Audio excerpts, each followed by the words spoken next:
Today, actually, we have 3 programs together. All right.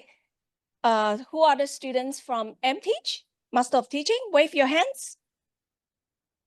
Okay, you're all. Yeah, because we gave you the priorities. We also have another 2 programs, and their students are joining today online.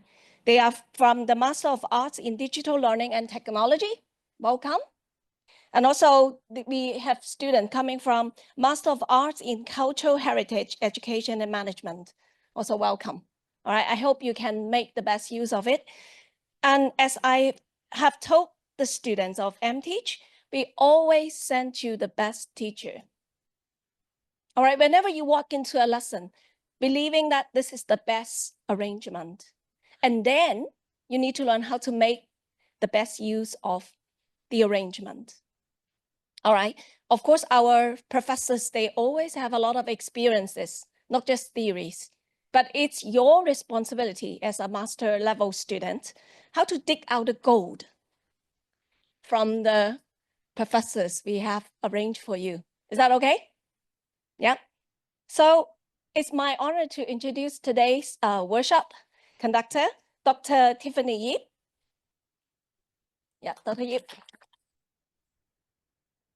Hey, hello, everyone. Dr. Yip holds a PhD in neurolinguistics from the University of Hong Kong. So sophisticated, isn't it? And she has studied psychology and linguistics as an undergraduate too. For more than 10 years, she has been teaching academic English, linguistics, and psychology at the university level. So beyond the classroom, she also worked extensively on course design, on online or face-to-face learning. And she also brings professional experience in copy editing and writing. I think you need all these skills in your essay writing. All right. So besides what you can hear from Dr. Yip, I hope that you do take the opportunity to ask questions in your mind. Maybe you do not get all the answers within the 4 days, but continue. All right, continue to learn. Because when you ask a question, it's like opening a door for yourself.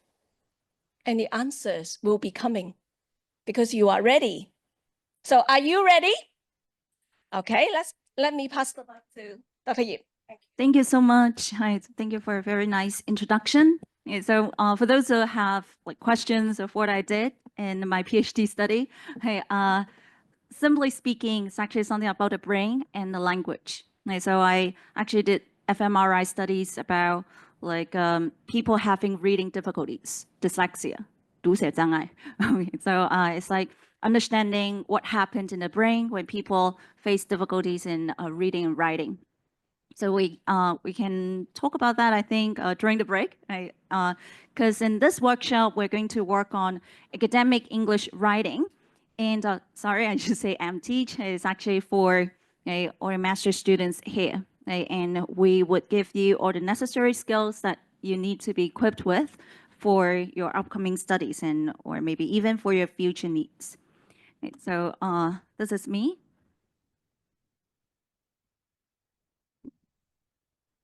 Anyway.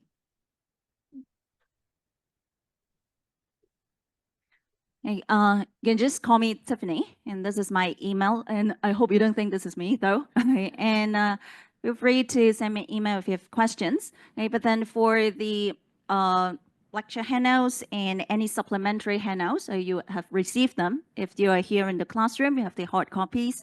For those who are doing Zoom lessons, you also have the soft copies, so no worries about the materials. But of course, I have the answer version on the screen, and I'll give you time to work on the exercise in class. And even if you miss something, you can always refer to the recordings that will be sent later to you.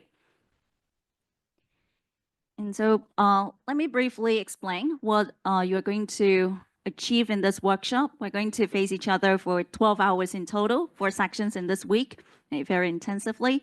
We hope that you can gain a better understanding of what academic writing and reading is like. So you heard me repeat the word academic a lot because it's not simply English reading and writing. I guess some of you may have a pretty decent level of English, maybe all of you, because you're at the master's level, and you do have the ability to communicate with others in English. But then academic skills is something different. Like even English native speakers need to learn academic skills. Yes, you can ask yourself, like, say you're native in Chinese. I guess you won't be able to write academically when you were a kid. Right? That's something you need to learn. But the good news is you can learn that. Right? It's not something that cannot be learned, or it's only the advantage for native speakers. Okay? So it's something that we want to teach you, and hopefully you can apply these skills in your university level studies. And they are also transferable, meaning you can use that not just in like a single assignment. You can also use it for maybe future research or dissertation level papers. And hopefully, after finishing this 4-day workshop, you will be equipped with all these skills. So you can actually refer to the course outline to have a quick understanding of what we're going to do in these 4 days. So we're going to spend the Monday section on a bit of an introduction, letting you understand what academic writing is like. So a big picture of what that is like. And then we're also going to introduce you with some sort of reading skills, but we focus more on that in tomorrow's section. So section 2, we look at a little bit of critical reading and writing skills.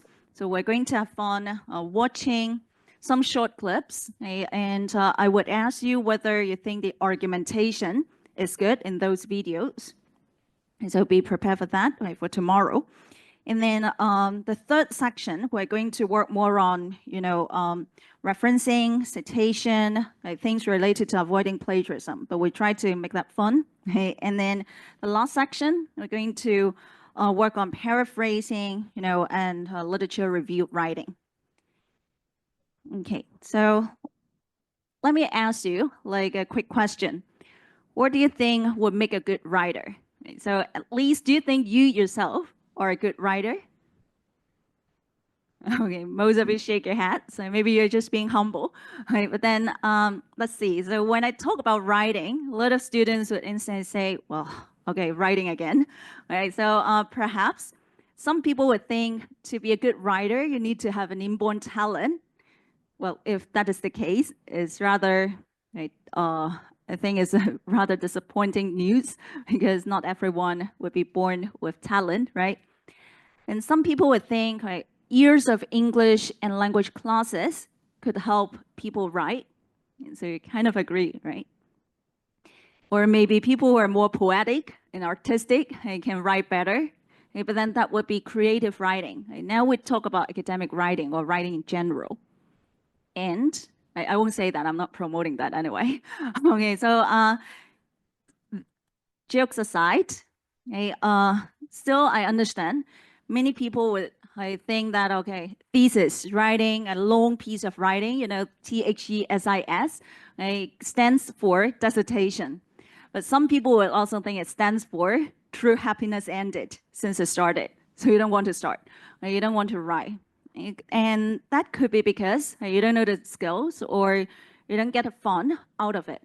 So we try to, at least in this workshop, show you the techniques you can master. And so you have some sort of pathway to follow.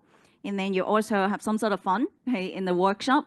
And then hopefully you can associate that with writing. And then you don't need to rely on the alcohol and drugs to help you write better. So to be honest, what makes a good writer? It usually would be having something to say. So you know what to write, and your brain and your hands follow exactly the things that you want to express. And you have logical thinking pattern so that you would write in a structured way. So to be honest, a lot of teachers and examiners, well, they look at the content, but very often they look at the structure first. They get an impression of your writing just by looking at the format. Like they see that you have a poor style, poor formatting. You don't even know what an academic writing should look like. Marks will be deducted instantly in their mind. So they don't even have to look at what sources you have gone through, those details or the spelling mistakes. So it's more about a pattern, a structure. So do take care of that as well. And then a few simple learnable rules of style. And these are the things that we're going to cover in today and the coming sections. So the take-home message is, I hope that is good news to you. Good writing can be learned. Well, let's at least learn the structure first. So you know that this is a pyramid structure, right? So it's a triangle, and we call it a normal writing style. So that's why I write in this way. We build it to a climax. So all of you should be very much used to this kind of pattern because you have heard stories, right, since you were a kid, right? So we say once upon a time, right, there was a little rabbit, then, okay, things goes on. And then there are details, and suddenly right, there is another bear. Okay, so suddenly become a bad bear, evil bear, okay, and then the rabbit died or they fight, something like that. You know, there is a punchline, and then maybe the rabbit happened to win. Right? No one thinks that she will be the winner. And so that could be the climax. So that's why we say this is a pyramid pattern or a normal writing style. So starting from something very small, and then we leave the important details until the end. Well, this is not the pattern you should use in academic writing, although this is the pattern you're most familiar with. So another writing style is what we call the inverted pyramid style. So if you look at the triangle just now this is inverted. Okay, so that kind of triangle. And you should also be pretty much used to this pattern because you see it all the time. You read it all the time. We read news reports that are written in this way. You know, like you read a newspaper article, you usually start by the very eye-catching headline. I think nowadays, social media posts are like this. Okay, so we use this kind of style because we want to catch people's attention in a few seconds. So that's why we say that, like, including the headline or the first sentence, okay, that is a lead. The most important pieces of information will be included there. And for those well-trained newspaper or reporters, they know they should include only the most important information, the most eye-catching information in around 20 to 25 words, okay, all clustered in one sentence. Now, like, so the most newsworthy information. Again, recall how you write up a post, right? How you want people to look at your post, stay there, like your post, something like this, right? And then the body part would be helpful, but not exactly very important. So it's like adding up details, right? Telling you the maybe some sort of information, what happened, right? Or the more detailed version of the story. And then the last bit of this article would be some new, nice, but if we don't have it, it's okay, information. And so it could be background information or just fluff, or the information about the author, know that. The reason why we leave the least important information at the very end is that the editors can easily cut that without losing any important information. Now, so if space is limited in the newspaper, they can just cut that very easily. And so for your social media posts, if you think, okay, it looks so long, no one will read that, you just cut the final paragraph. It's still okay, and not affecting the whole impression of your post. So that's why we structure it in that way. And we call it the inverted pyramid style. Again, we don't use that in academic writing. So that means we don't leave the important information to the end. And we also don't have the important information only at the beginning. So what do we do in academic writing? Any ideas? Of course, it's not in the middle, okay? The answer is we keep that both at the end and at the beginning and at the end. And also, we use ways to express the important information throughout the academic writing article. Okay. So that's why we call academic writing the language of scholarship and the currency of higher education. Well, it just means it shows that you're a scholar. It shows that you understand what is needed in higher education. And then the major difficulties are that, well, basic difficulty. Some students may face difficulties of expressing themselves in correct grammar. And so that's why they can't write in a proper way, the academic articles. Some students face syntactic errors and inappropriate word choice. Syntactics is like sentence level, right? So the sentence structure may be too simple. I'm not asking you to make it super complicated. No one likes that.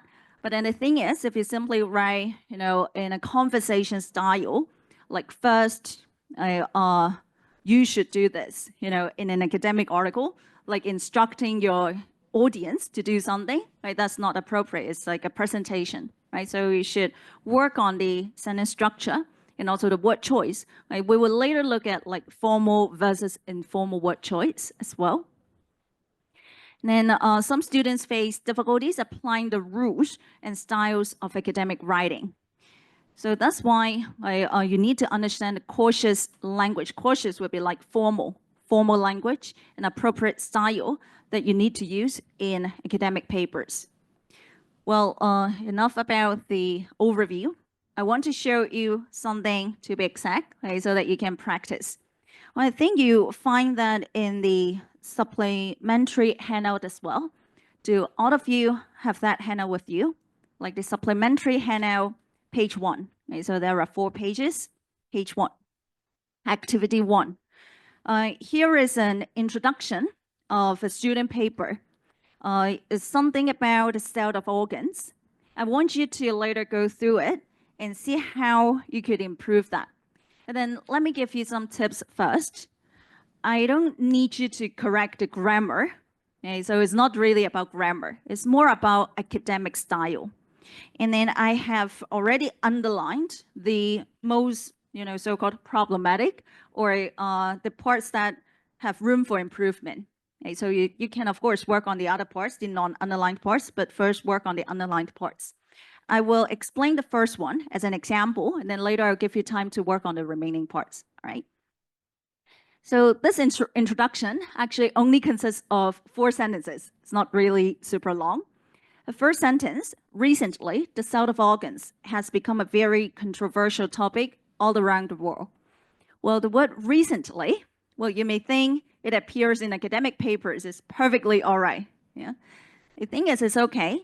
But then if we want to improve it, we can make it more specific because everything can be reason. And how you define reason can be a little vague. Like 2 days ago is reason. 2 years ago can be reason. Sometimes for a certain topic, 10 years can be reasoned. Yeah? So that's why we underlined it. And I want you to mark down the problem and also write down a few alternatives. I didn't put it down here, but I will say it out. Maybe you can mark down over the past 2 years, or over the past decade. And that means over the past 10 years. Then it would be more specific, and you have tried to convey more information to your readers in this article. Okay, so over the past 2 years or over the past decade, depending on the accuracy of the information. Right? So that is what I want you to do. Okay, discuss what the problem is, and then write down the alternatives, the better alternatives. Okay, and then you can talk to people sitting around you in order to get the answers for the underlined parts. Okay, so can you please work on that? Can you read it, discuss your answers, and then later I will invite some of you to share your views.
So feel free to talk to people around you. It's also a time to practice your English conversation, right? And there is no one single answer when you write down your alternative. So no worries about that. Feel free to write down what you think would be better than the original part.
Yeah, I noticed that in a Zoom chat box, quite a number of you have been suggesting your ways. Very good. Yeah, keep that coming. And I will also look at that.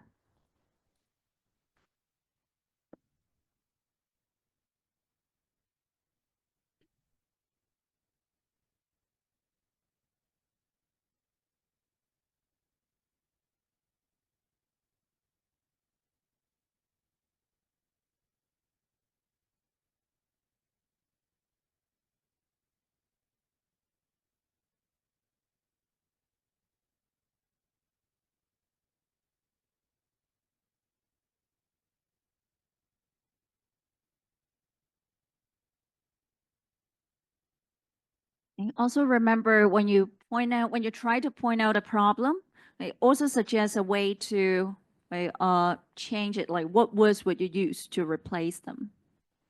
Like pros and cons. Maybe the whole phrase should be changed. And so you don't need to just use one word to replace another word.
So I will give you 3 more minutes, and then I will ask some of you in the classroom to suggest your answers, and I'll also read out some of the answers in the chat box on Zoom later.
Okay, so far I've received many answers online. Okay, let's see what we have in the classroom as well. Now, like the first sentence, recently, okay, the cell of organs has become a very controversial topic. Well, can you guess why I underlined the word controversial? Okay, so I don't want to bully people sitting at the front. I will ask someone sitting at the back first. So next time tomorrow, you sit at the front, right? Okay. So just say what you think. Maybe the word is, maybe the writer has preset the standpoint, and maybe it can be changed to heated. Heated. Oh, another word. And how about all around the world? I think after getting your inspiration, I think it could be more specific. Because selling organs is not likely to happen in developed countries like USA, UK, and I think it can be changed to developing countries. Yeah. Thank you. Right, so I have suggested the answers for two parts. In the first sentence, I let me address the all around the world. Right, so is correct, I think. Like and also on Zoom, I saw that many of you wrote down. Okay, it's not specific enough. We may need to change that to some specific countries. I remember some of you wrote that, and. Yeah, okay, some students didn't hear what the student answered. I know where I will repeat that. So all around the world is just a bit too broad, right? Because the student just said it's unlikely that it will be something that happened in developed countries like the UK or the USA. So that's why we may change the phrase to in developing countries, or we just integrate the next part of the sentence. The next part of the sentence actually start by saying in developing countries, right? So we may simply delete that. You don't need to even use the word all around the world. It's too broad and it's unlikely. And somehow we may even give examples, right? In developing countries, such as, or including, or for example, so use these phrases. They are okay to be used in academic papers. Then what about the word controversial? It's rather controversial, right? So the student suggested it could be changed to heated, so maybe another word for controversial. Well, I think they mean pretty much the same thing. Okay, so it's still not exactly why I underline this part. Okay, so that any one of you have a different answer and you want to see whether you got it? Maybe, yeah, sorry. Debated. Well, that's still another word, right? So the tricky part here is that the controversial part is that it's not really about the word choice. Yes?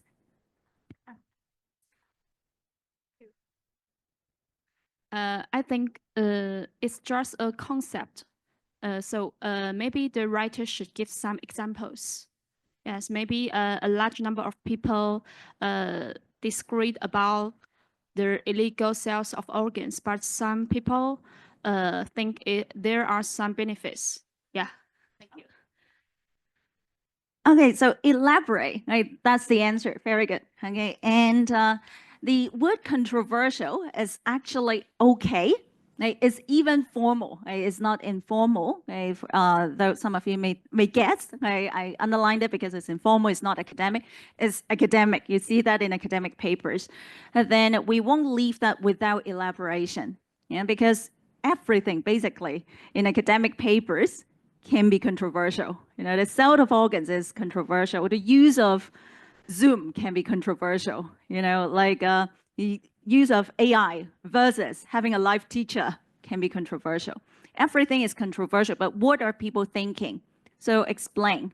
So we can just have a follow-up sentence or sentences. But if it is an introduction, we only have maybe 2 to 3 sentences for the background part. So at least you can add one more sentence, like you suggest some people, and then you can quote the sources, they believe that. Right? So suggest what they believe in, and then give examples, just like what the student said. And then while others suggest something, right, something different.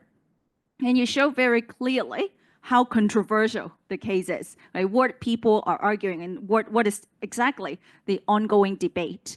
Right? And then sometimes I'm seeing some answers here. Okay, and you can also mention, okay, so a very good insight here, okay, from a student saying controversial is like binary, just 0 or 1. Yeah? So sometimes it's more about the case being discussed on different levels. So you can also suggest maybe we can look at this issue from, perspective A, B, and C. That's also okay. Yeah, so it also shows that it's controversial because maybe the religious people would think this is not okay. But then from another perspective, we can tell there are benefits. Okay, so maybe a religious point of view, I don't know, I'm just giving random examples, financial point of view, or political point of view, right? And then we can discuss that using different examples later. So very good insights. And then so I just actually highlighted like, in what way. Right? You don't just leave the word controversial and let people think on their own. And then all around the world is just too broad. You can indicate where exactly you want to talk about and limit the scope of the paper. And then the next sentence, in developing countries, is very common as a way of making money. Okay, so again, what do you think of the problem of the sentence? Can maybe, yeah, so, okay. And you, yes, you can help. Yeah. The next sentence, what do you think is the problem as a way of making money? I think it can be changed into it's very prevalent as a method of earning profit. So you make the words more formal, right? So common, you change it to prevalent, okay, or making money, making profits. Well, it could be slightly better. I think like at least the wording becomes more formal. Any other issues? Yeah. Maybe this now and then later you add.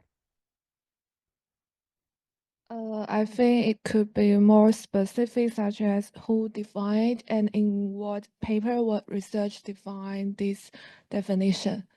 So what do you mean by very common, right? So who defined that? Okay, very good. And thank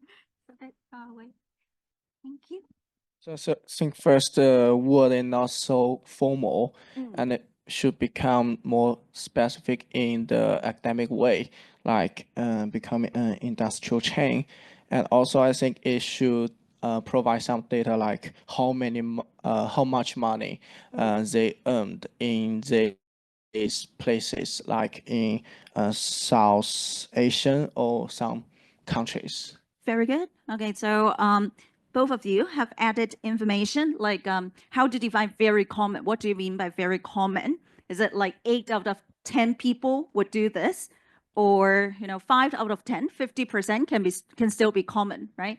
So you can give a more concrete definition. And then as a way of making money, this part can also be elaborated. Just now a student said that. Right? So how much money? Like especially you've mentioned in developing countries, people may want to get that information, okay, to at least have some understanding. Why would people do that? Is it like making a lot more money than what they could do in their day-to-day job, right? Then we get an insight there. So some of you online have also mentioned that, like, let me say that. Can be also addressed that it could be because of economic pressures, some background reasons, what happened, and then it become a common means of making money. And then some statistics could be given, yeah. And then, yes, okay. So it is correct because it's just very vague. Yeah, so very common, how common? As a way of making money, to be honest, everything can be used as a way of making money. Okay, so this sentence, the biggest problem is that it does not add information. It does not add any insights to the paper. When you write the introduction, you want people to understand why you bother to spend time writing this, and why would readers want to read your paper. And if you keep writing something super vague, and then they don't think it is a useful piece of paper, I don't need your information, I understand that already, I know some people sell organs, so what, right? So you need to explain maybe the urgency, right? It's really serious. Right? They earn a lot of money, but then it brings problems. Right? That's why I want to address that. Right? So that is what you want to do. You don't just give vague information. You write a lot, but then nothing is conveyed. Right? You don't want to convey that. And then the next phrase, many people are against it. I guess this one is slightly more obvious, right? So what's wrong with this phrase? Yes. How would you change that? Data, yes. And for the word people, how would you adjust that? Give a percentage, but then still like 50% of what then? Yeah, what kinds of people? Yeah, what groups of people? The stakeholders, people, the word is, again, very vague.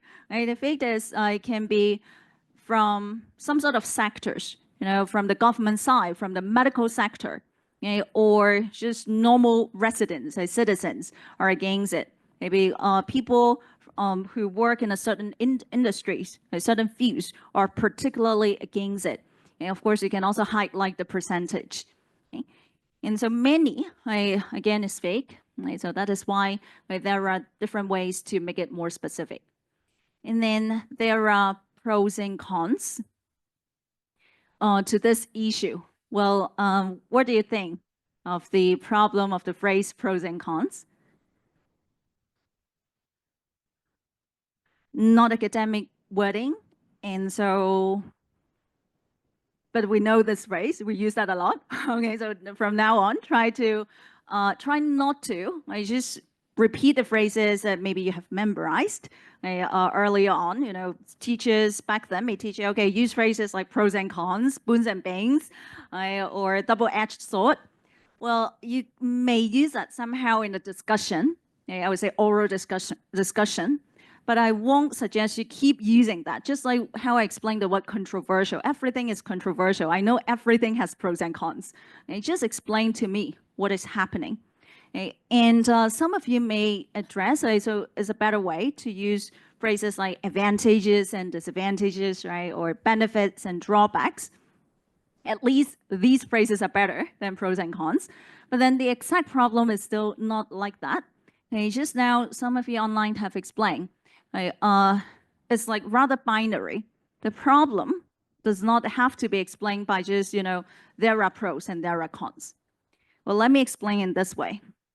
Do you think like if I highlighted there are 5 pros and 4 cons, then okay, yay, we do it because there are 5 pros.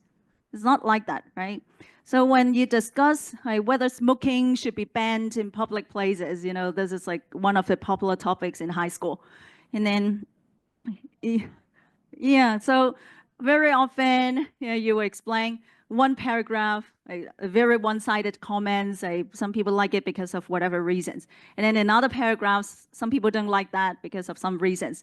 And then to conclude, I think smoking in public places should be banned. Okay, so you don't really explain anything. I just know different people explain different things. So what you try to do in academic writing is not simply to present pros and cons. It's not even about that. It's about giving arguments. Okay, so imagine you're in a debate. You want to convince other people. So it's not really about a pro. You're giving an argument to support your claim. The argument can be from some concrete examples, or from certain sources. That would be even better.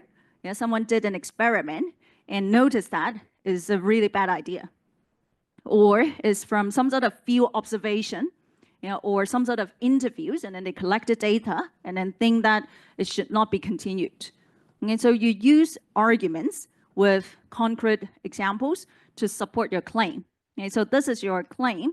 You think whether this should be promoted or not, or this should be continued or not. And so that is why you're giving arguments. when you give so-called the cons, you're giving counter arguments. Again, just like in a debate, you are addressing what the opponents in the other side may say. I know what you would say, but then, hey, I have ways to argue against you.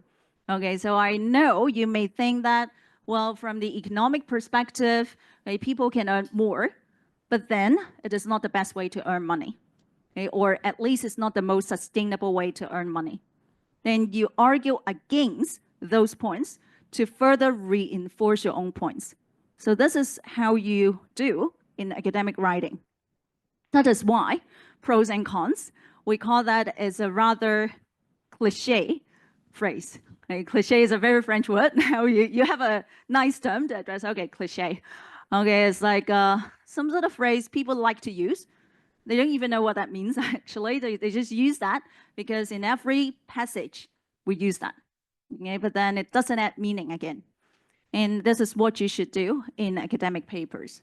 Okay, I hope you understand that. And we will give you more examples later, thing maybe in the 4th section and actually in today's section, how you present arguments. And then the next part, well, actually, I want to stop at this sentence. Okay, many people are against it, and there are pros and cons. Do you find the logic a bit weird? Yeah, so many people are against it, and suddenly pros and cons. So what do you think? Okay, so are you supporting that or not? And so the structure itself is also not as good. And then I noticed some of you online, I suggest adding at least a word however before many people are against it. Okay, it's good to add some connecting words, but at least I won't add the phrase and there are pros and cons after that. And then the last sentence actually is a very important sentence in academic papers because we call that a thesis statement, THESIS, yeah, thesis statement, the core statement in the paper signaling the author stance as well as the points that the author is going to make in the paper. So this sentence should be exceedingly, particularly specific. Okay, so you don't want to just say the paper aims to discuss these, right? So the word these means what? Right? You have mentioned so many things previously. That's why some of you suggest at least you can mention the arguments from the two sides. Yes, if you have different arguments. And then one of you online, I suggest very good points, like maybe you want to talk about the ethical, legal, and social implications, yeah, and the different kinds of arguments in favor or against it. Okay, so I like the word arguments, a very good idea. So make it clear you want to discuss what. Okay, so don't just say I will discuss the advantages or disadvantages. Okay, make it clear what kinds of advantages. And so you don't need to give examples in the thesis statement, but at least you give some noun phrases, perhaps, certain phrases, short phrases to explain what you are going to say. And then the examiner, or at least your teacher marking your paper, can find it very easy to understand that. Because if in this sentence you say aims to discuss A, B, and C, they will actually check your next body paragraph, to check you're discussing A. And then the next body paragraph, you should be discussing B. And then the next paragraph should be C, right? So everything is structured. And then suggest ways to solve the problem. So what's wrong with this sentence? What ways? Yes. And what else? Yeah, what problem? Because throughout the paragraph, you don't really see it's a huge problem, right? The author then make it very explicit, the stance he's trying to make. So we don't really know that's a problem. We only know there is a thing called the cell of organs, right? And what's wrong? Okay, how many ways? Even more specific, very good. Any others?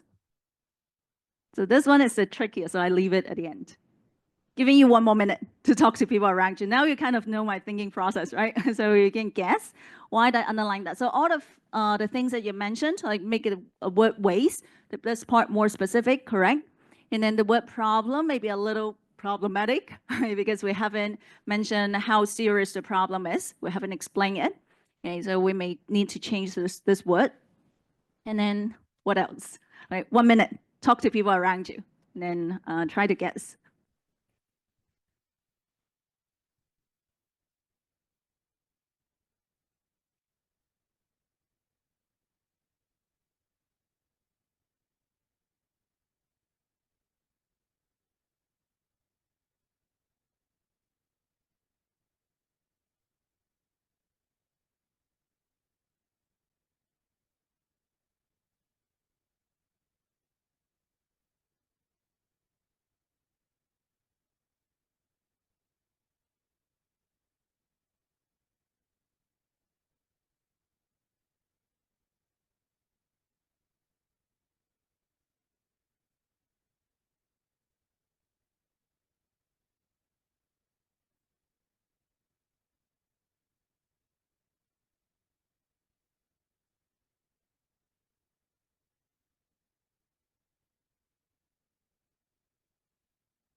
There are not many words left in this phrase. Okay, so I hope you can guess why I underline this. Any guesses? Yes.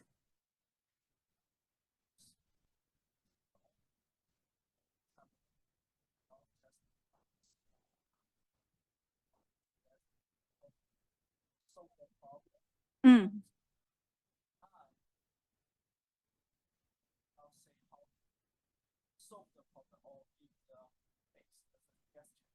Mm.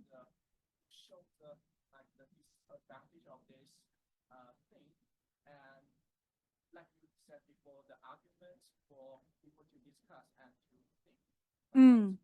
So we give things like arguments for people to think about instead of suggesting ways to really solve the problem, because the audience are not there to solve the problem. Is that what you mean?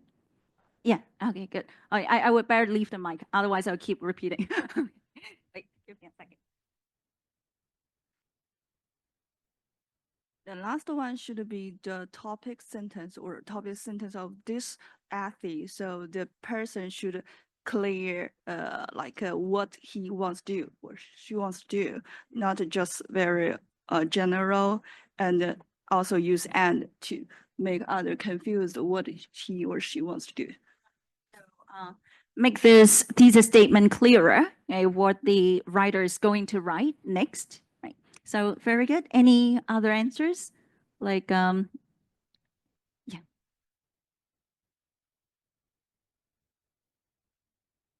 In my opinion, I think because solve the problem is the aim, so we must put it in the first part of the passage. I think the writer put the sentence in the end of the passage. It's a little strange. Yeah.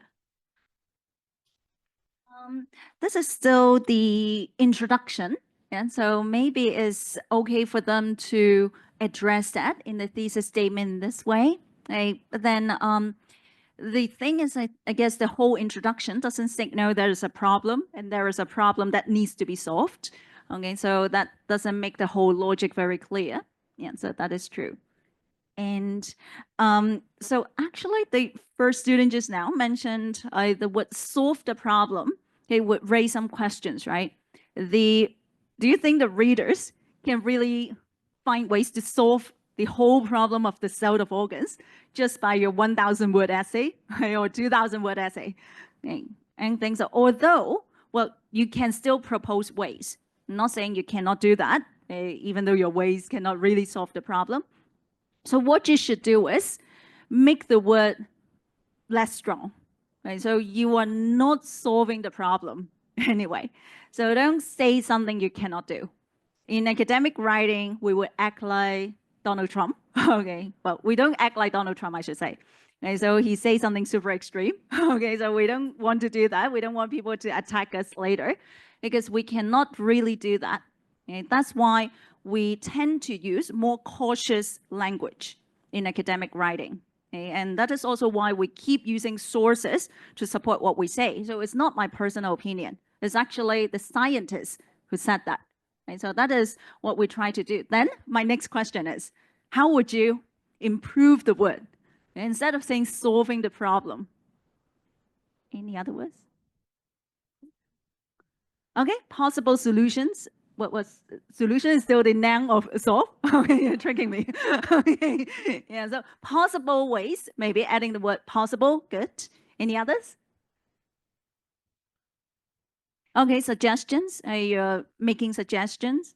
Yeah, and just for the word solve, it's just testing your vocabulary. Any academic word?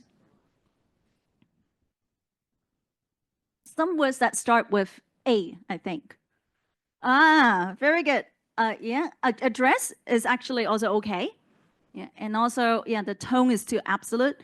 So that's why address, I put it down in the chat box here as well. But for those in the classroom, you can write it down. Address the problem. Address is more like just, acknowledge, tackle, face the problem.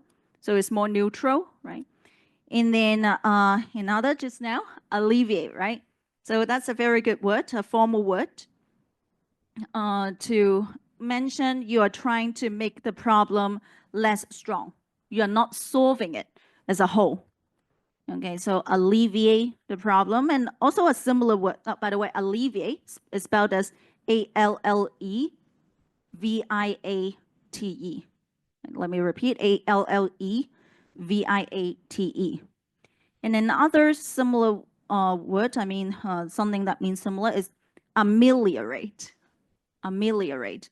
AMELIORATE. Oh, I'm typing at the same time, so I kind of, ameliorate. You can check it in the dictionary. It will show you it's a formal word. Okay, so it's not just some sort of, to solve a problem. You talk to a friend, you can say, oh, let's try to solve the problem, the world problem. Okay, so you cannot solve global warming. Okay, so don't use that when you can't really do that. And we may suggest ways to ameliorate the problem or to lessen the extent of the problem. Lessen, Lessen, not On, so not having the lesson, and to make the extent less strong. Right? And even for the word problem, we can change it to the issue, so it's more neutral, right? Or the matter. Right? But we don't use the word thing, THING. Right? Thing is informal and also very vague. Everything is a thing. Okay, so that's why the exact issue for this phrase is, can it really be solved? If not, use a better word. Then I would like to use this opportunity to suggest, like, maybe in another case, not for this essay, you're talking about a good thing. Okay, so maybe you want to make sure more people would do that. You won't say you want to make it perfect, right? So still, we would keep it less strong. We may say to improve that, or to promote that, or to facilitate that. Right? So these are the ideas that I hope you have. Like, so we won't try to push it to either 100% or make it 0%. Or you can say minimize something. So it's okay, minimize, maximize. It's still okay. I try to make it stronger. It's like I try to make it less strong. All right, so hopefully from this little introduction, you have an idea like what makes things more academic. Right, so far, any questions? Okay, good. And I have a few more examples, so I've shown it here on the slide. You can find that in your PPT handout again. So go back there and have a look. Well, these are the things that you should not include, by the way. So maybe you highlight the word inappropriate. I don't think you should use them. So that's why I keep it in a list here. Don't use any first-person pronouns like I or you. You don't talk to your readers directly in academic papers. Or you don't say, I think, in my opinion, my belief is that. So actually, one good thing in this introduction is that the final sentence, do you see that? It starts by saying, this paper aims to, not I aim to, or I'm going to. Okay, so this is like the objective way, or you can say this essay would suggest something, or suggests directly, use a verb. You can, this paper discusses, it's also okay, or aims to discuss. So avoid personal pronouns. In some cases, I would suggest you also avoid the word we. Although in quite a lot of journal articles, people would use the word we because they want to say that, okay, the research team did something. Well, in your case, if you don't use it more strategically, people would have a question. Hey, what is the word we referring to? Are you talking about you and what? You and people of your age or people of your interests? Or whatsoever. Okay, so don't make things confusing for your reader. So just avoid personal pronouns. Okay, that would be easier. And then citation format. Well, I'm not going to go through a lot of citation format in this section. I will have that in later lessons. And maybe you would also have some ideas. I just want to highlight, you won't mention the whole journal name, okay, or the entire author's name in the citation, when you want to address, somebody said that. And you, of course, don't want to mention the whole article name, okay, to make your essay have more words. Okay, so you don't want to do that. And the reason why we don't want to put everything here is that you would have a reference list at the end. If people are interested in the sources you have mentioned, they can check that out at the end. So the only thing basically you need to mention in the main text is the author's last name, like the surname, and also the year of publication, the year of the paper. Just these two. Okay, so my name is Tiffany Ip, IP. Okay, that's why if you want to cite my paper, okay, just an example, published in 2025 this year, you only need to write Ip bracket 2025 bracket suggested that. That would be enough. Okay, or you can say according to Ip and then bracket 2025. Right? So very simple. And even with just with the bracket and also the last name, people know you're using a citation. Okay, so that's why you don't need a whole chunk of information to signal you're using a source. And of course, there are some tiny bit of exceptions. Okay, I may also mention that here. It's like if you're using a direct quote. Okay, a direct quote is like you want to keep the exact wording of that person in the paper because you find that really meaningful. You can paraphrase that, but you don't want to because that word is, you want to just keep that type for some sort of reasons, or it's just technical. It's hard to be paraphrased, right? Or it's an opinion from that person. You want to highlight that. Okay, then you may have a double quotation mark to signal it's a direct quote. In that case, apart from having the last name like Ip and then 2025, the year, you also have the double quotation mark to signal I'm using a quote. In other cases, you don't need the double quotation mark. And then in this direct quote situation, you also need to put down the page number. Okay, so just one more piece of information needed, the page number. Because again, if people are interested in looking at the exact place where you find the quote, they can have more information to find that.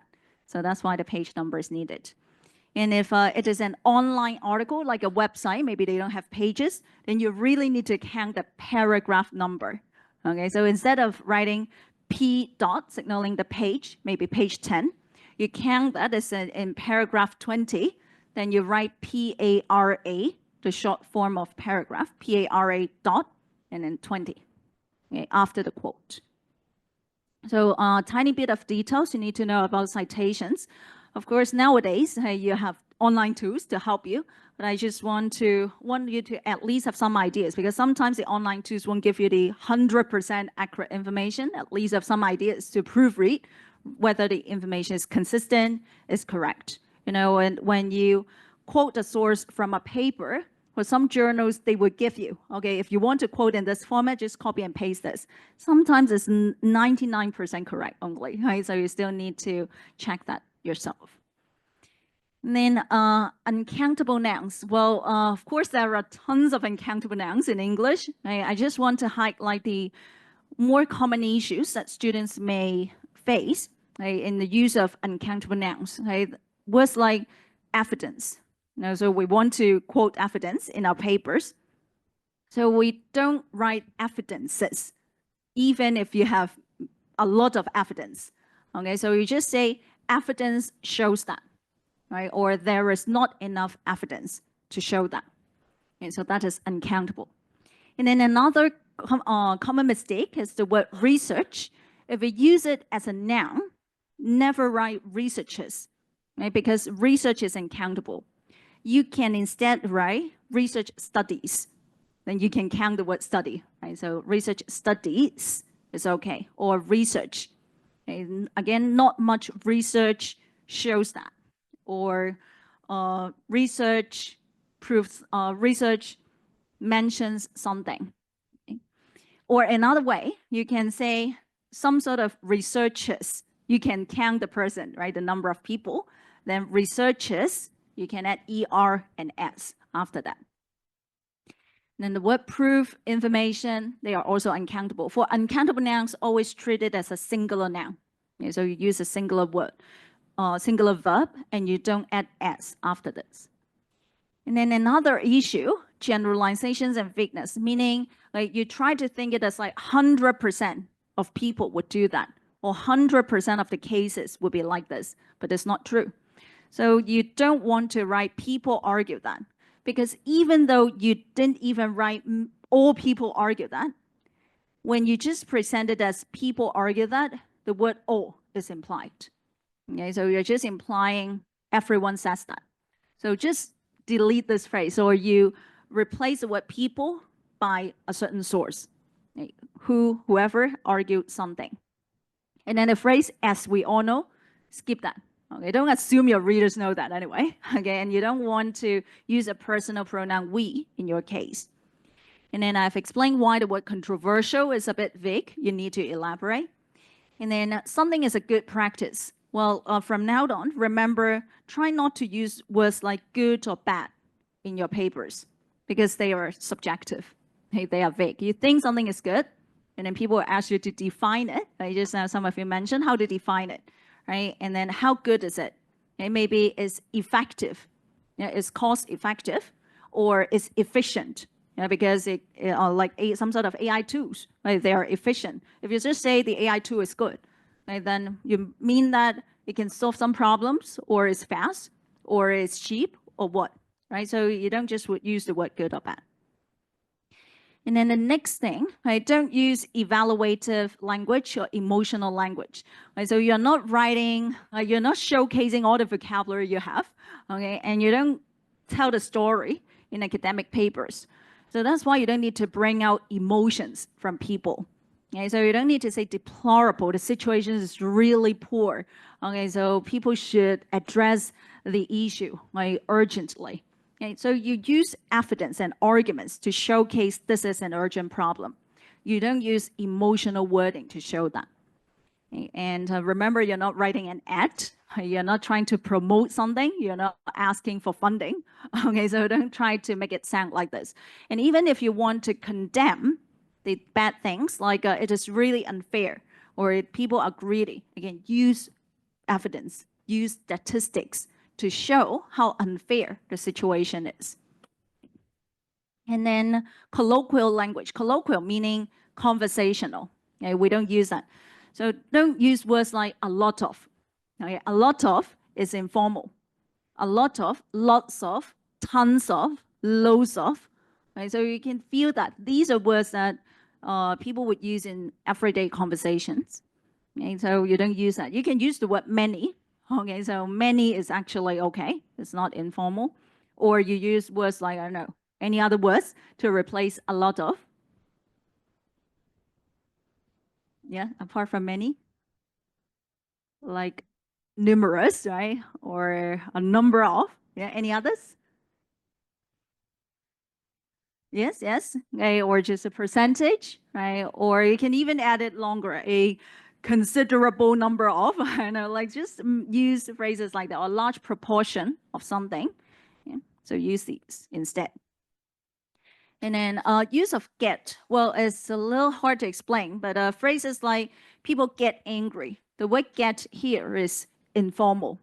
Okay, get angry, they get crazy, okay, or they get mad, you know. So the word get is informal. We may use words like become.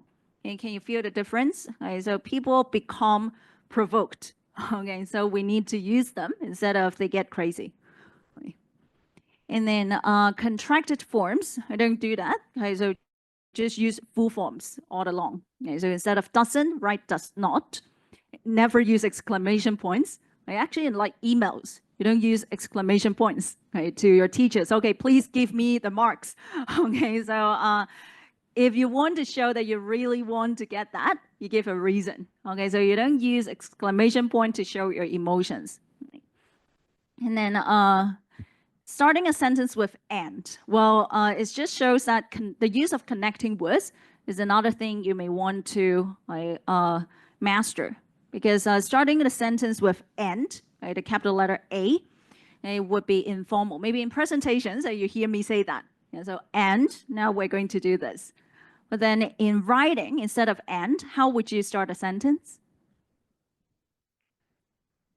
Yes, yes. Yeah, furthermore, what is more? You don't say what's more, okay, short form. Yes, in addition, Additionally, very good.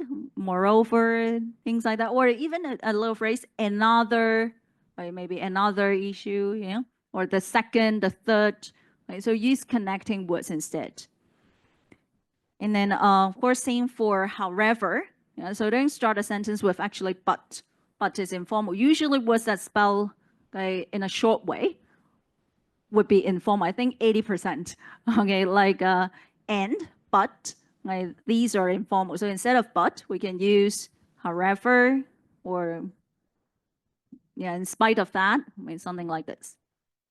And then, or in contrast.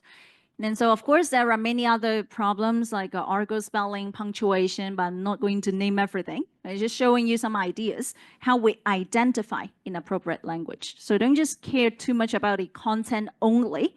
I know all of you are very hardworking. You may spend a lot of time working on the assignments.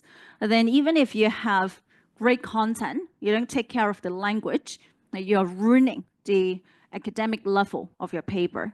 And so still marks will be affected. And then here is like the comparison between school essays, meaning high school essays, secondary school essays, and university essays. Now, probably you would have understood why high school essays tend to be shorter, you know, like 500 words, several short paragraphs, because they always ask you for a simple right or wrong answer. Okay? And then you just discuss pros and cons. Then in university essays, we have a higher expectation on you. We want you to write longer because we expect you to be able to use more complex arguments, like by addressing different perspectives, different reasons, or discuss what different stakeholders would talk about this issue. And that's why just now I say, don't just write many people. Who are the stakeholders in this matter? Okay. And then you would also try to use sources. When you use sources, and then you need to explain them. So that's why logically the paper will be longer. Yeah.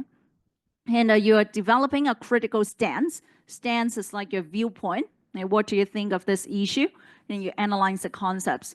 But then for high school essays, maybe you don't even need a critical stance. You just discuss the problem. There are pros and there are cons. And this is to conclude, there are pros and cons. Okay, so it's always like this, very general. You just describe the issue.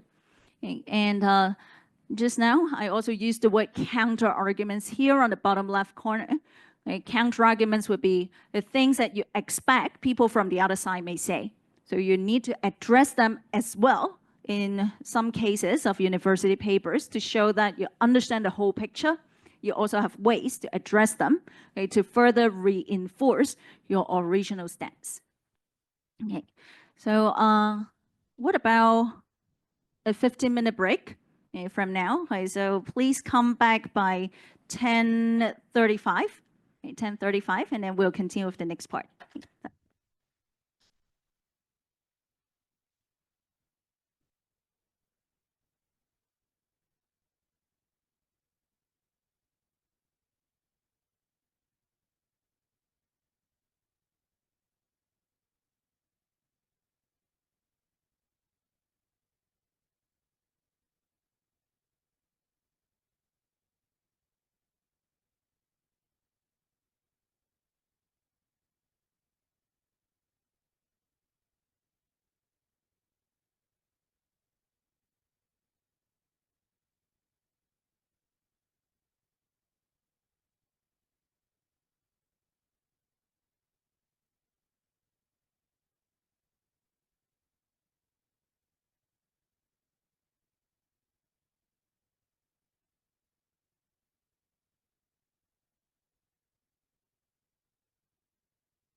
Okay, so please get ready for the second half of today's section.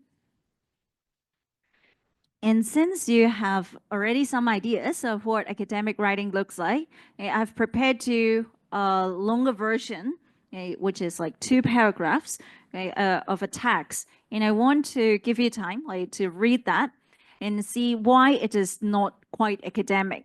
So this time I don't underline anything for you. I want you to underline the non-academic parts and try your best to revise the passage. You know, like especially the parts that you find problematic. But in some cases, it would be just a word to be replaced. Sometimes it's a whole phrase or even a sentence logic. Okay, so you can find this actually not just on your PPT handout. Okay, it would be also on the page 2 of your supplementary handout. Okay, so from there, you would find it easier to work on. It's like a whole page thing. Page 2. Right? So you can use that to work on the passage. Okay, so I give you time to do that. If you want to discuss, feel free to do so with your neighbors.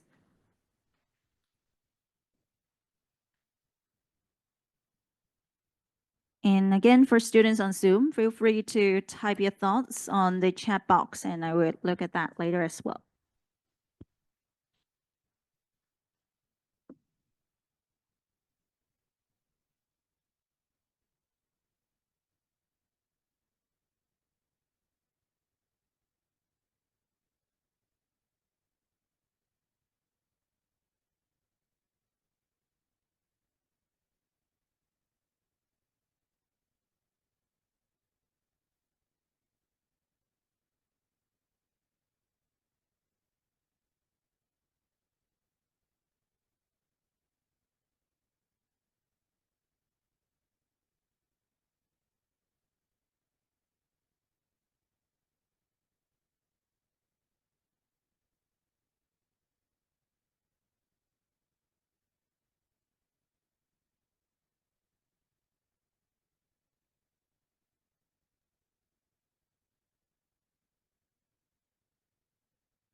Okay, so same thing that you need to do, right? So highlight the problematic parts and also try to revise them, meaning you would try to provide some alternative writing, okay, to show how it can be improved.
So feel free to talk to people around you, right, to make sure you get all the possible errors, because there are actually quite a lot of issues in this text. Well, I don't exactly focus on grammar, although some of you may point out some grammatical issues.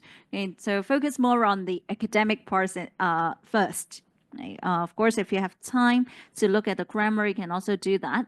And I want to address one point mentioned in the Zoom chat box. Like maybe some of you think, okay, the first paragraph said there are 3 main types of errors, but then in the second paragraph, there are only 2 types. Well, actually, in the second paragraph, there is only 1 type.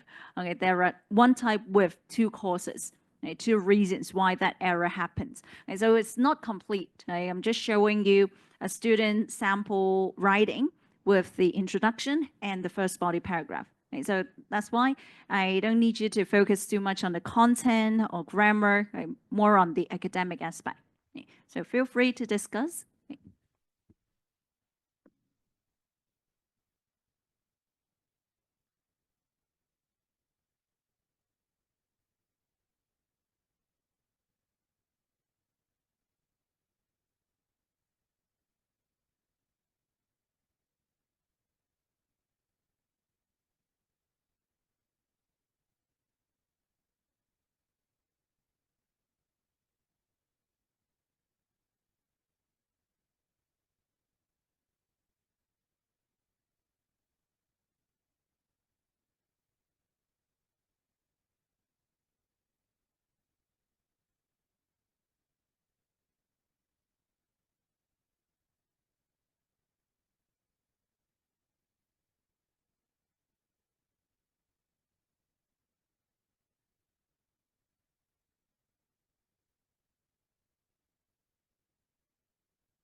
So I'll give you 3 more minutes to go through it. Well, I can say almost every single sentence have something to work on. Okay, so that is why actually it's also a little test to see whether you pay attention to what I said earlier. There are some words that I have particularly mentioned that should be corrected. And don't work on slide 11 yet. Okay, so I saw some of you suggest the name Franklin. I was searching where it is. Okay, so it's actually slide 10 that we are working on right now.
Okay, so I will ask some of you in the classroom first to you just name anything you can find in the first paragraph. Right? Let's all look at the first paragraph at the moment. Okay. What about any volunteers? Very good. Thank you. The first sentence, research by James has shown that learners, there it didn't mention how many learners. I think we should write it about how many Because it would percentage, imply all that, learners. Yeah. 2/3 or anything else. And in the second line, there, the contracted form is used. We should avoid using it. So we can say they have. They have.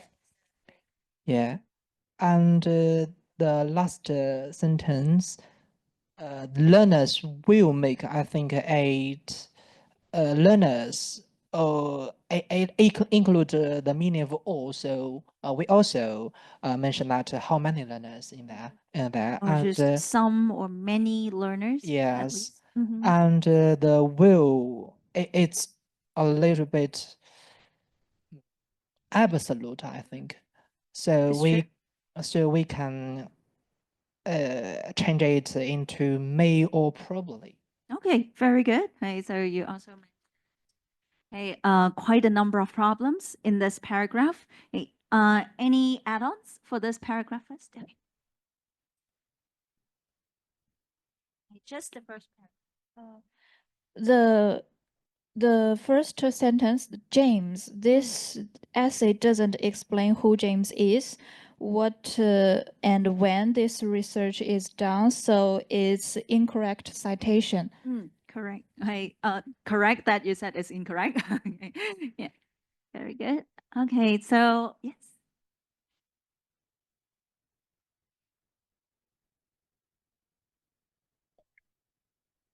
In the first sentence, they've got to do. Here, got is a colloquial language. We should say they have managed to do.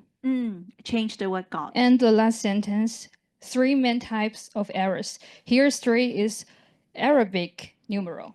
So we should say THIE 3. Oh, very good. I didn't expect people to find that out. Very good. I actually, if we write it like this, right, the 3 is informal. Okay, so I know nowadays people don't really care too much about that, but back in my days, I'm old, right? So my professors would actually, I think some of them, not every one of them, okay, would even say in email exchanges with professors, okay, for any numbers less than 10, you should spell that out.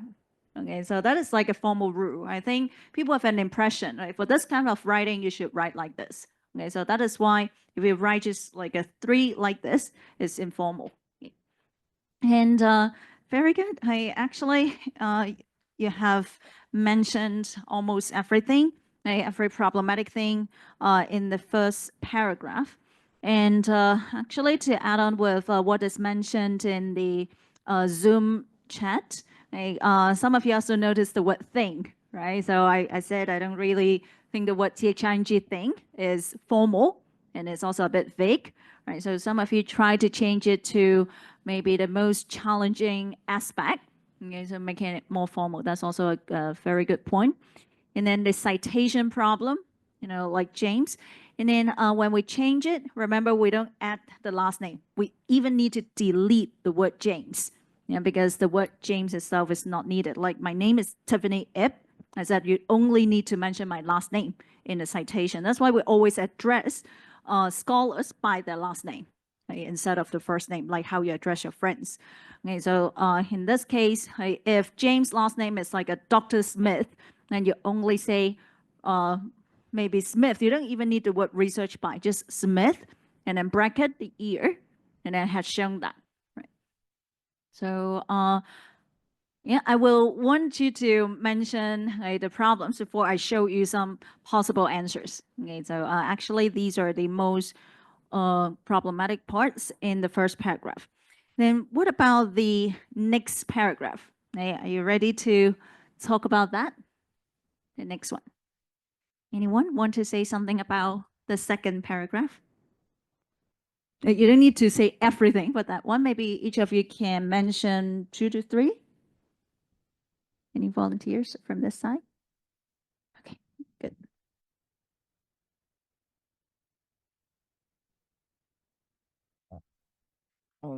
So the second sentence of the second paragraph, I think the lots of should be replaced by numerous. And the next sentence, I think the word wrong is too strong.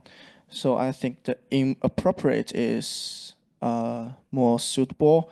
And I think this sentence is a little bit like it has some redundance. So we can just say students use the inappropriate sentence patterns and words. That's okay. And skip to the last sentence. The word so is not academic. Maybe we can use therefore. And the second person, I don't think it's very suitable here. Like your writing, you shouldn't.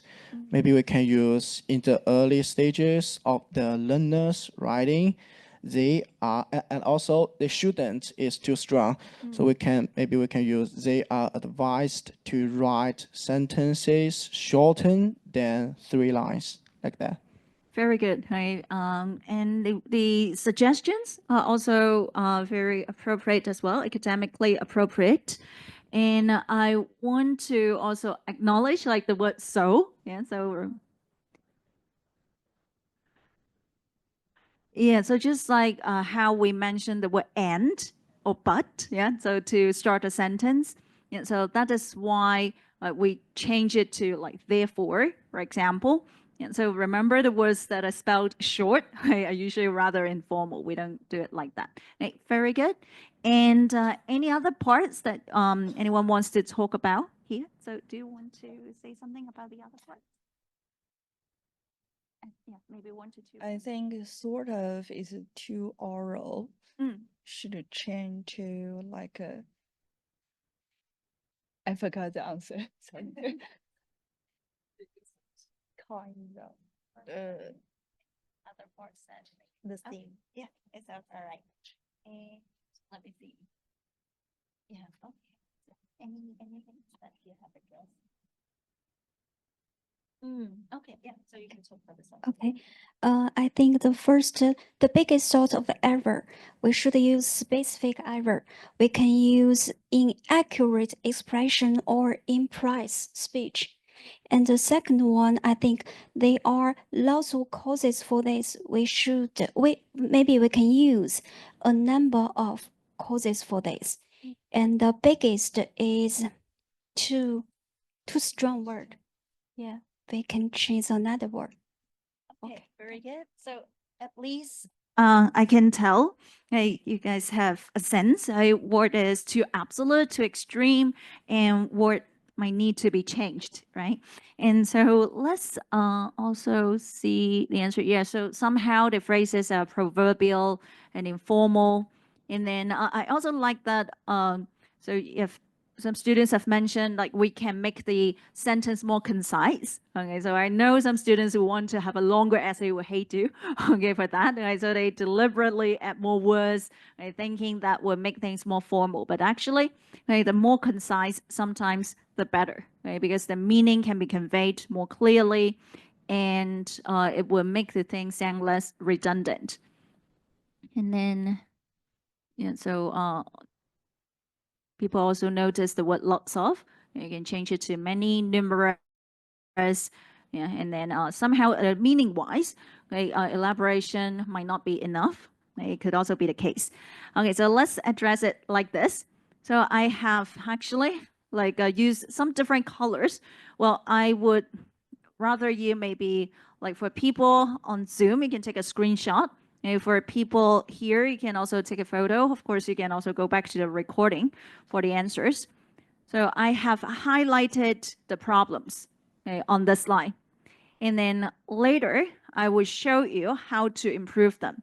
And the reason why I use different colors is that they belong to different problems. Okay, so I kind of try to like group them into different categories as well. Briefly speaking, I can see that you have already mentioned that. This one, research by James, is a citation problem. And then find something, find it the most difficult. Actually, it's rather definite. For all the verbs, try to notice if you make the meaning rather definite. Okay, so if I say the learners of English find writing the most difficult thing they need to do, then that would be all learners think in this way. And so that's why you can change the first part, like how many learners, what kinds of learners will think in that way, or you change the verb. Instead of just say they find it the most difficult, maybe they may find it, they tend to find it, at least change the verb a little bit, right? And then the thing they've got to do, this part, the green part, would be the informal parts. So you see that I've also used green for like biggest sort of error, lots of, far too many, or you shouldn't. So these are informal. And then the blue parts would be a definite part. Hey, actually, you're correct to also highlight learners of English, but you change either one, I think. Hey, you can do that. And then when you say learners will make, you're assuming all learners will make these three exact kinds of errors. And you will be challenged if you say it in this way. And so the blue parts would be the definite parts. And when you say the error leads to misunderstanding, well, people will say, not exactly. Sometimes I make errors. I don't think people misunderstand me, right? So that's why leads to is really strong. It's like assuming this cause will definitely lead to a certain consequence. Okay, so avoid using these words. And then the red parts here, the red or pink part in the second paragraph was chance so. I won't say they are absolutely incorrect. They can be improved in some ways. Okay, so that is why I have put it down here. Okay, and I will let you also take a photo of that. The first part is still the same part that you have taken a photo of, okay, that I've highlighted the problems. And then the bottom part here on the slide is the correct or the suggested version I won't say it's the only version, but it's like the improved version. And then you can refer to different colors to see how things have been changed. Okay, so we can look at the first part. If you really want to keep the word research, you can do that. But then I just assume the word James is a last name. Okay, you don't know, maybe that's the person's last name, then it's okay. If it is not the last name, find that person's last name. Okay, last name, year of publication, suggests something. Yeah, you can keep the word has shown, it's not the biggest problem. And then, as I said, find is rather definite, so we can change it to tend to find, appear to find. And then the most difficult thing they've got to do, so you know that there are contracted forms, there are informal words like thing. We can change it to one possible way. Okay, I actually see a lot of different suggestions on Zoom as well, okay, so very good suggestions. You can say the most difficult skill for them to master. Okay, so I won't say the word do is problematic, but we do everything. Yeah, you do homework, you do some sort of tasks. If possible, I would avoid using rather general verbs like that. I would make sure the main verb is clear for people to understand. So here, if I'm talking about the skill, then I use a corresponding verb, master a skill. Okay. And then like even if do an assignment, I can say complete an assignment, finish my assignment. You know, when I do a research study, I can say conduct a research study. You can always change it to some sort of more specific mean verb, okay, to convey my meaning better. Okay, and then the number 3, okay, so very good that some of you have already pointed out the problem. And then the last part that learners will make. Again, you're assuming all learners will make these errors, then you can say learners, or you at least hatch the word learners, maybe some learners or the percentage of learners might frequently make. Yeah, so we are just highlighting there is a tendency, but not 100%, maybe 70 to 80%. Yeah. And then the next one, biggest sort of error can be changed to the most serious type of error, or I see some of you mark that like the category, it's okay. And then leads to, easiest way is to change it to may lead to. Yeah. And then same thing after that. And then lots of, we change it to many or numerous, or you can point it out exactly. There are 2, because in this paragraph, obviously, the writer points out there are 2 causes, right? And then one of the biggest one is the use of translation. And then by translating word for word, comma, because just now they missed out the comma, the student may employ, right? The word uses is okay. And then I want to use this chance to show you some more, even more formal vocabulary. And the word employ is not just being used in the case of employment or unemployment. Okay? Employ can mean use, but it's a formal word. Yeah? May employ, again, may, because I don't want to assume every single student, okay, would make this mistake. So the student may employ the wrong sentence pattern. So you can use the word like may apply. Yeah, it's also okay. And of course, you can skip this part. You just like what the student said, the wrong sentence patterns and vocabulary. And the word was can even be replaced by vocabulary. But of course, if you use the word vocabulary, you don't add IES, no IES there. And then in other cause, do you see that there is a connecting word here? Another, this one is okay. Yeah, it's choosing to write long and complicated sentences with, instead of far too many, we can say with an excessive number of. Yeah, so you already know a number of, meaning a lot. Then I want to say too many. Then you can say an excessive number of. And one thing to note is that when I say a number of something, it should be followed by a countable noun, something countable, like there are a large number of students here like taking this course, because students is countable. So a number of, or the number of. But then if something is uncountable, like time, a very limited amount of time, then I use the word amount. So not all the time I say a number of. I may say the amount of time, the amount of money. Yeah, so a large number of, a large amount of, they are followed by different things. And then the next one, the longer the sentence, the bigger is the chance. So I've said this pink part, chance, the word chance is okay. Then an even more formal version can be likelihood or, the probability, the tendency, right? These are words that you may find more likely in academic papers. Now, of making mistakes and failing to communicate a meaning. So for the word so, of course, you can use therefore, or one more option, consequently, or as a consequence, as a result. Yeah, so you see these phrases as well in academic papers. And then, or in light of this, and so sometimes you see phrases like in light of this, is like I've mentioned something, so to respond to that, right, so here is a conclusion. Or to sum up, sometimes it's like that. But then if it is just a little paragraph, I won't always use to sum up. And then in the early stages of, okay, so you don't want to take up the position you're writing. Yeah, so they're writing, because you're at the third person perspective, right, talking about the problem. So they're writing. The advice to students, or just like what is one of you here has mentioned, right, the students are advised. Yeah, so the word advice is good. Right, the advice to students is that they should not do that. Well, if you don't want to use the word should not, it's okay. Like they are not recommended, right? So these are the ways like you can change it. Of course, the last one, 3, should also be spelled out. Well, just now I said like in formal writing rules, like for any number less than 10 should be spelled out. But actually there are exceptions. Like if that number is followed by a percentage, we never spell that out. That would be too weird. Right? Or like there is a dollar sign, some sort of quantifier like that. So you need to check the situation to apply the rules. So hopefully you have an even stronger understanding of academic style. And if you're ready, hey, please take a look at slide 11. Back to your PPT slide, Hannah. Slide 11, example of academic writing. So you don't need to do any proofreading for this one. Just spend a couple of minutes looking at this. I'm not saying this is the best version, but at least things look more academic in this version. Right? So please go through this. Slide 11.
While you're reading, you can also highlight the academic parts that you can learn from.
Okay, so I will just quickly go through this with you. And since all the parts are already highlighted, you can see the red parts shown on the screen are the citations. And so normally we use the last name and the year of publication.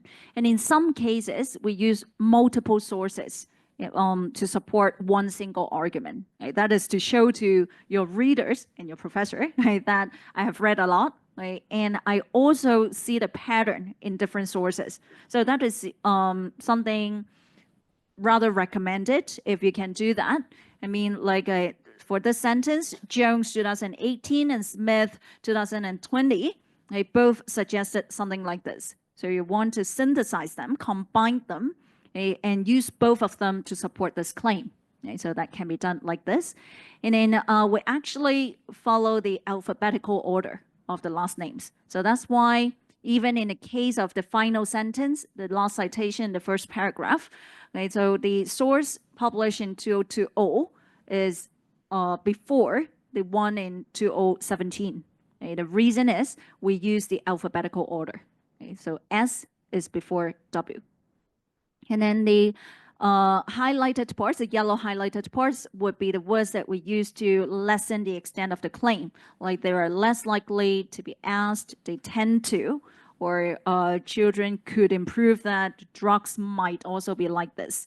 And then you actually also see like words like this here. Some studies, however, point out like this is to connect different sources. In academic writing, you tend to maybe like sometimes you just want to present everything that you have read, right? And then you may run the risk of just explaining, okay, source A suggested that, and then source B suggested that. You fail to show a pattern, the relationship between the different sources. So that is why after you have read everything, try to organize them. At least for this one, they organize it in a way that the arguments supporting that would be in one paragraph.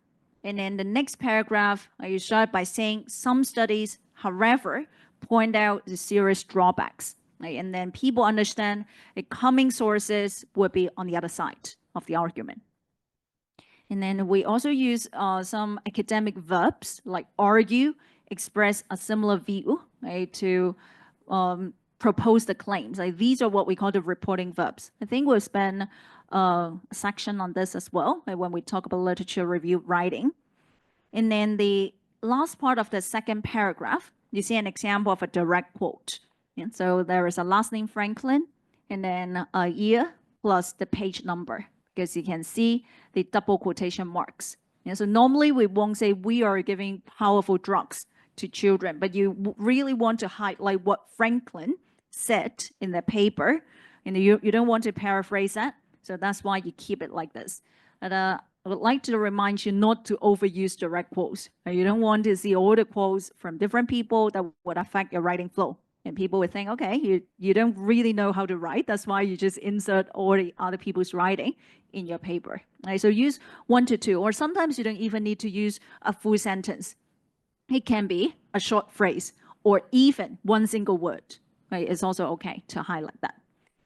And then the last paragraph, even though it is really short, you can see we care about the connection. And so based on this really short literature review, right, it can be concluded that there are two sides. While somehow it could improve, somehow it might also cause serious damage. Okay, so this is what we talk about, the structure and also the style of writing. And then now I just want to mention that in some cases, we write argumentative paper, and in some cases, we write discursive papers. There are a bit of differences. I just want to highlight them to you. So in argumentative essays, the thesis statement, that last sentence in the introduction would look like this. There are many advantages to internet-based courses, so university-based courses should be replaced by them. Okay, so that obviously shows the writer's stance. Okay? And then in discursive essays, which are like 說明文, 說明文, something like this, you just describe the situation. Okay? You're not really proposing what you think. Okay? So we can assume this is like a seminar. So you're just showing, right, to maybe fellow parents. You're a teacher, you're talking to fellow parents, how good internet-based courses are. It can be like this, right? So it is called discursive essays. You still write in formal style, but then you don't present your stance. It's not necessary. Maybe you secretly hate them, but you don't need to review your stance. I mean, you hate those internet-based courses. Okay, so you simply write in your thesis statement, there are many advantages, or this essay discusses the whatever 3 advantages to internet-based courses, and then you suggest briefly what they are. And so the differences would be in argumentative essays, the writers would give a claim. Claim here means your stance to a topic, and then you present support to the claim by using concrete evidence, expert opinions, and data. And the claims would be debatable, meaning you and people around you can say something different for this topic. But for discursive essays, you are to inform people. You're like giving instructions, telling people what they don't know or they don't have enough knowledge of about a certain topic. So what you need to do is like to present a balanced view. You want to make sure people know about that. They don't have prior knowledge. So you're rather neutral when you talk about the topic. And here are the comparisons. You would know when to write what. Because when you're asked to write discursive papers, normally people will ask you to discuss something. But if you are asked to write argumentative papers, like so say if you have taken IELTS or you know some sort of IELTS TOEFL papers alike, they may ask you to present your opinion. Right? So like IELTS writing test 2, they're like that. So do you agree with this? Right? And then you would need to give your viewpoint. No, so I think that's rather straightforward. So why not let's try it out. I have given you 3 possible thesis statements on slide 17, next page. I want you to read them. All of them are about paternity leave. Please try to identify which one or which ones would be more appropriate for argumentative essays and which one or which ones would be more appropriate for discursive essays. After you finish that, check the answers with your neighbors. And then for people on Zoom, you can write down your answers here.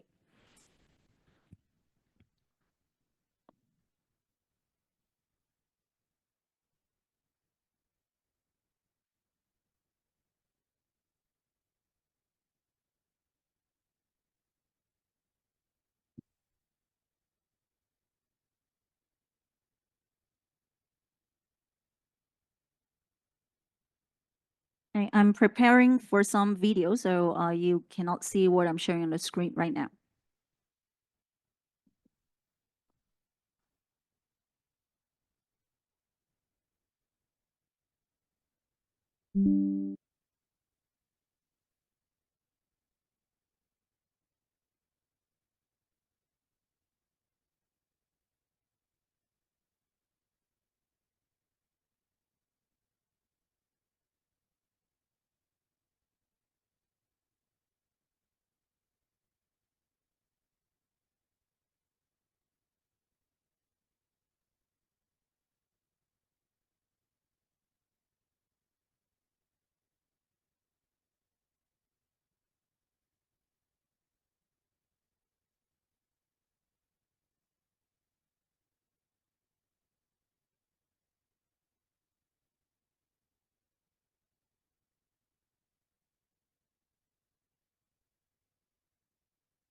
Equal pay is an issue that could affect many.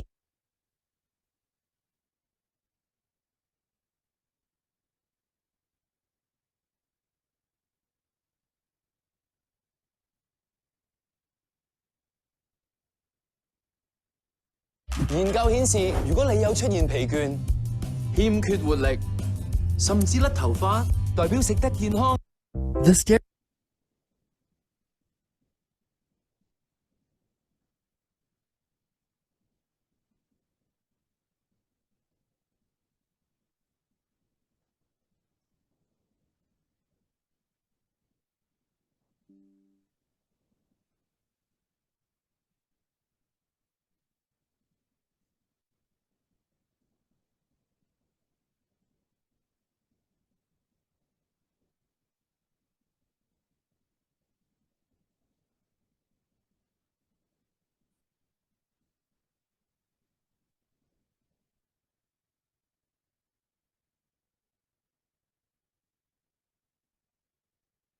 So have you finished identifying them? Very good. Okay, and the first one should be discursive, yes, because I obviously just talk about a variety of benefits. Yeah. And then the second one is argumentative. And what is the stance? Where is the stance? Yes, exactly. Okay, so it should be increased from 3 days to 7 days. Okay, that is exactly the reason why I said it's debatable, because maybe you also have the view that the paternity leave for male employees should be increased, but you don't think it should be increased to 7 days. It should be to a month, right? So the view can be very different. And then from this single sentence, you also know what the writer would talk about. It's like the variety of benefits for companies and employees. And so in the thesis statement, the stance plus the overview should be included. Okay, only in discursive writing, you have the overview. Okay, and then the last one, argumentative as well. Right, so very good. Okay, so correct answer on Zoom as well. Okay, this time the stance is, yes, exactly, more appropriate to be implemented in large scale rather than small scale companies. And then you kind of expect that in this paper, they are going to talk about the benefits, right? But then to be exact, the benefits are about the operating costs and the sudden gap in the workforce. So in terms of, it's like signaling the aspects they're going to address. And so you can learn from some of the phrases here as well. And then, so we have already explained what they are. And now I'm going to show you a couple of videos, and you can, let's see whether you have a space there. You can turn to page 3 of your supplementary handout. So you would see that I've given you space to mark down quick notes, because the videos are both very short. The first one is less than 1 minute. The second one is like around 4 minutes. So mark down quick notes. The weaknesses you can identify in the arguments. So I can give you an overview. It's like the videos talk about male versus female, gender differences. And then the first one is actually by our beloved Trump, okay? And he's like suggesting why women are entrepreneurs. And then the second one is actually a street interview. Like, so people actually find kids on the street, children on the street, asking them what they think. So the answers are kind of cute, but then we can still identify problems in the argument. So I want to use them as like a practice for you, to see in case of like argumentative essays, we need to give arguments, but then you need to have the skill of presenting good arguments. For the alternative part, you can leave it there. I just mark that notes first. Let's watch it. Okay, this is the first one. On child care, I'm asking Congress to pass legislation to support the American family and make safe and affordable child care accessible to all. It's so important. Our agenda will fight to increase pay and opportunities for women in the workforce. Support women entrepreneurs. Who's a women entrepreneur here? Who's a women? A lot of them. Hate to tell you, men, generally speaking, they're better than you are.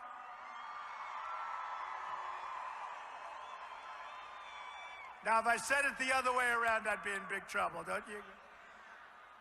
And we're going to make sure that no one is penalized for the decision to have a family.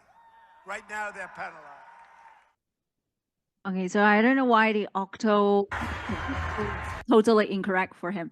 Okay, so I guess you kind of get that idea, right? So he's in a situation that maybe people will vote for him. And so he said something like this about whether, so let's see the caption again. So in Trump's speech, women are generally better than men. Okay, so that's the argument. You just write that down. And then we also look at how children explain why women are paid less than men. So they're discussing the social issue. Like generally speaking, the salary women received in the US, like they are in California in this case, would be less than men. Okay, so let's see how they discuss. Equal pay is an issue that could affect many generations of Americans, and since children are our future, according to the song anyway, I thought it would be a good idea to get their take on it. So we went out on the street, we asked kids to explain why they think women get paid less than men, and this is what they had to say.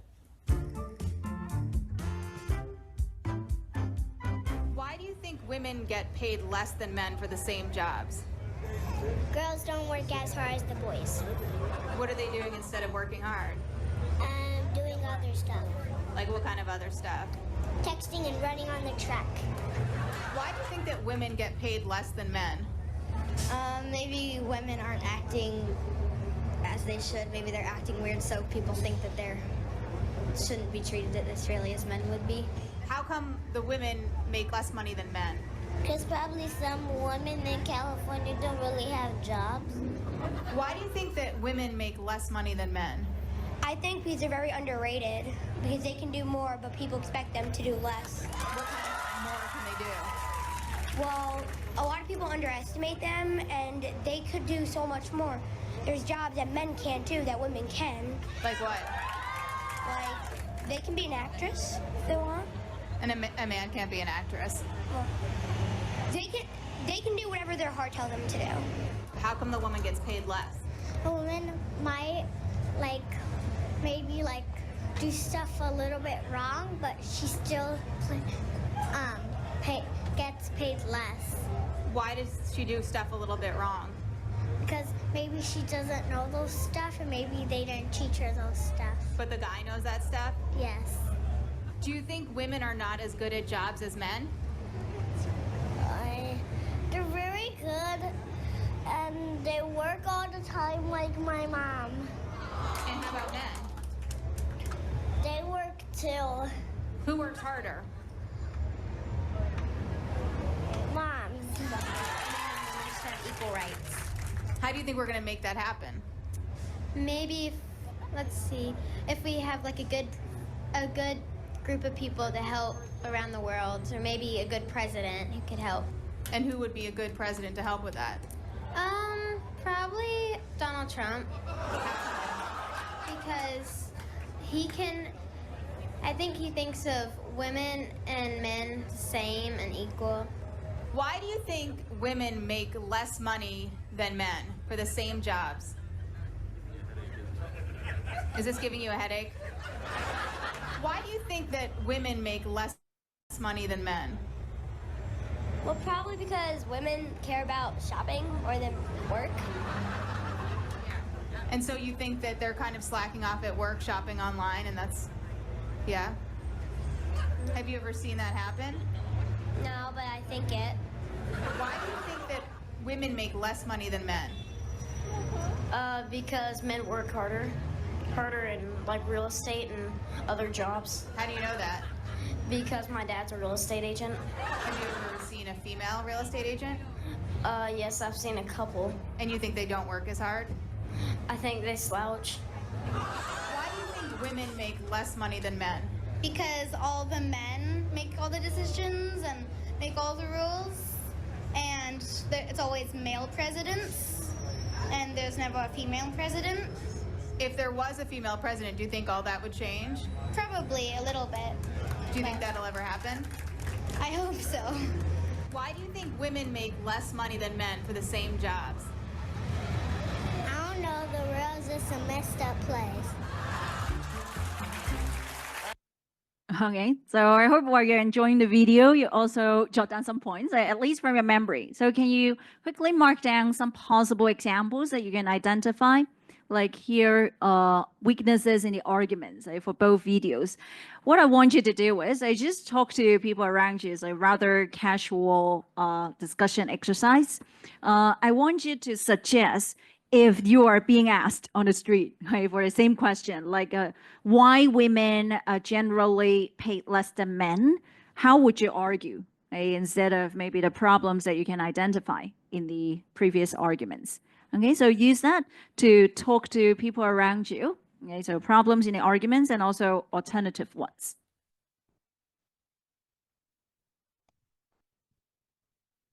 And so I'm not too sure if people on Zoom perfectly get that. Okay, so very simple. You can just go to YouTube and search for this topic, kids explain why women are paid less than men.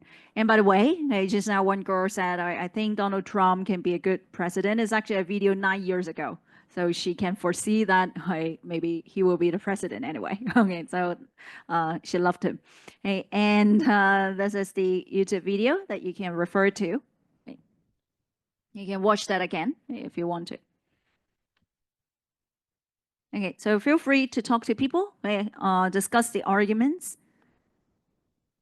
And then the previous one I showed is this one. Trump said women are generally better than men. It's just a very short one. I just use that to add some insights to you.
So don't be super serious about this one. I guess it's rather an activity aimed to provoke your thoughts on argumentation. Okay, so for the first one, I guess I can kind of help you answer that. It's like in a situation where Trump wanted to impress the voters, right? So the people who may vote for him, that's why he would say in a rather extreme manner, right? So all women are better. And so women entrepreneurs are even the best, right? Something like that. So the tone would be more exaggerating. Okay? And then what about for the kids' arguments? What do you think? Do you remember some examples about moms and dads? And so in your academic writing, I guess you won't use your moms and dads as examples unless they're scholars, all right? So you can quote their evidence.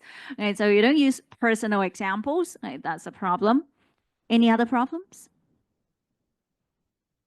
Yes. Again? Can you say that again? The logic, right? Like, can you give me one example about the logic problem? Even like the last one, right? The world is a messed up place, full stop, right? So it's like explaining everything, why there is a problem, okay? Or actually the logic problem also applies to the moms and dads cases. Like one person is like that. So like my dad is a real estate agent. So all real estate agents are like that. This is what we call overgeneralization. Okay? And then there are all sorts of issues like maybe I think it, I expect it would be like this. And then even if people like shopping, I don't know, like when they say women like shopping, does that mean the consequence is that women are paid less? Okay? You tell that it's not really a direct causal relationship either. Okay, so we need to think about the evidence you give, the examples you give, whether they are strong, yes, one-sided arguments, whether they are strong enough to support your original claim. So here I'm showing you one final video of the day. Okay, the title is "A Boy Smarter Than Girls." Okay, so I will just put the link directly to Zoom. Okay, so you can watch it on your own tablet, but I will show it anyway to the whole class now.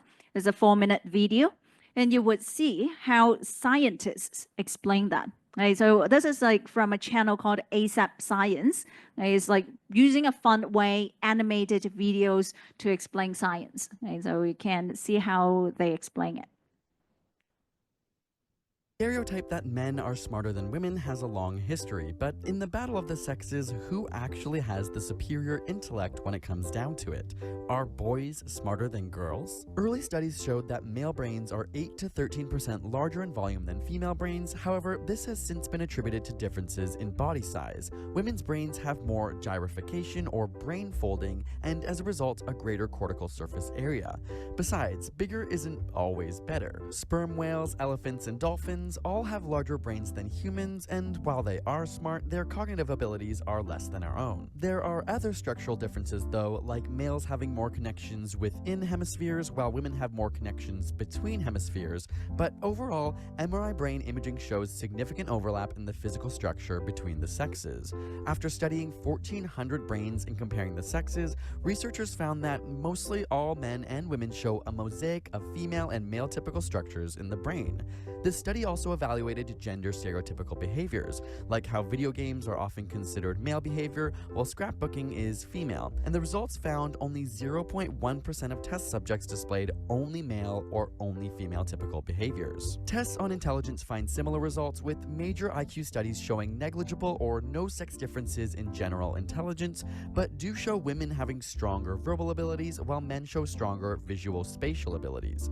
Interestingly, studies show more male variance in tests, with their scores being both the worst and the best. One meta-analysis of 22 studies did find men to be 3.3 to 5.5 IQ points above women, but this study has been called into question by academics who found the methodology flawed. In academic performance of language, math, and science, women consistently receive better grades in 70% of nations, but on SAT testing in the US, men score 33 points higher in math and science. Other tests like the Program for International Student Assessment show both sexes performing equally in several countries, with girls performing better in some, like Iceland, suggesting cultural and environmental differences and not necessarily biological differences at play. But research has found that stereotypes about women's performance actually impact how well they do. When told that a particular math test had significant gender differences, women performed significantly worse than their male peers, while women who were told there was no difference scored the same. This phenomenon is known as the stereotype threat. Even Google search data shows that parents are 2.5 times more likely to search "Is my son gifted?" than "Is my daughter gifted?", despite 11% more girls in gifted programs in America. And girls pick up on these biases as early as 6 years old. When told a story at age 5 about a person who is really smart, both boys and girls associate intelligence with their own gender, but by age 6, both girls and boys picked a male character as the smartest. In a similar experiment, kids were asked if they wanted to play a game for people who are really smart, and again at age 5, both sexes wanted to play, but by age 6, girls had decided these games weren't for them. And though women do strive to work in STEM fields, studies show they face barriers. In a double-blind study, science faculty from research universities rated applications for a lab manager position. What they didn't know is that the applications were randomly assigned either male or female names. As a result, faculty perceived the male applicant names to be significantly more competent, hireable, and deserving of mentoring, even though the applications with female names were identical.